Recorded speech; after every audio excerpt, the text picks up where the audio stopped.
La Ronda de la Costa Brava i la Costa Vermella, a la Catalunya Nord, per potenciar el turisme sostenible i les relacions entre una banda i l'altra de la frontera. Hi hauria un traçat continu de 250 quilòmetres des d'Argelers fins a Malgrat de Mar. Aquest és el projecte de l'associació Camí de Mar que han presentat a Tossa de Mar. Maria Rovira, deu haver-hi trams per on ara per ara no es pot passar, no?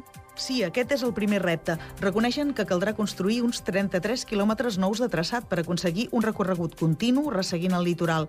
Per això l'enginyer i secretari de l'associació Camí de Mar, Eduard Bonmatí, explica que cal la implicació de les administracions, tant locals com estatals, i un ens jurídic per gestionar-ho des del punt de vista del finançament. De moment, la prioritat és garantir els treballs preliminars per salvar les discontinuïtats i refer 62 quilòmetres que estan en mal estat. El problema està que el tenim tallat, aquest camí, aquest 250, amb 85 punts a la Costa Brava i un punt a la Costa Vermella. Això és el que nosaltres anomenem les discontinuïtats, que són motiu de resoldre-les.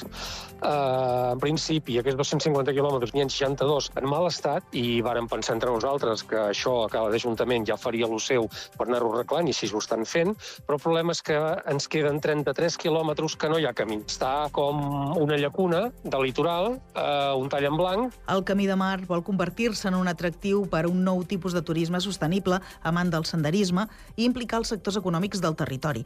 Un itinerari amb un alt valor patrimonial que ha de tenir una continuïtat molt concreta. Ara el que tenim són els camins de ronda connectats, però amb camins de muntanya. Estan connectats amb el GR92, que quan s'acaba el camí de ronda t'envia a la muntanya.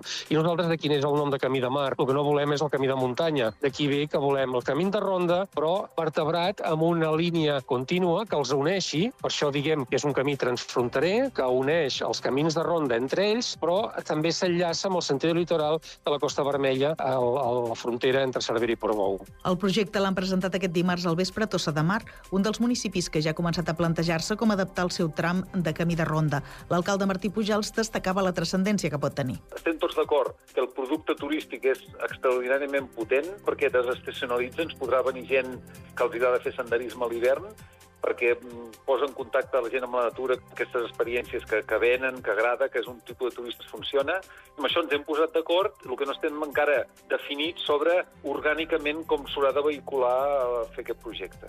Es tracta d'un projecte a llarg termini que va sorgir d'una ponència que es va presentar al primer Congrés de Patrimoni de l'Obra Pública de Toledo al setembre del 2023, després d'una diagnosi d'aquest traçat de 250 quilòmetres.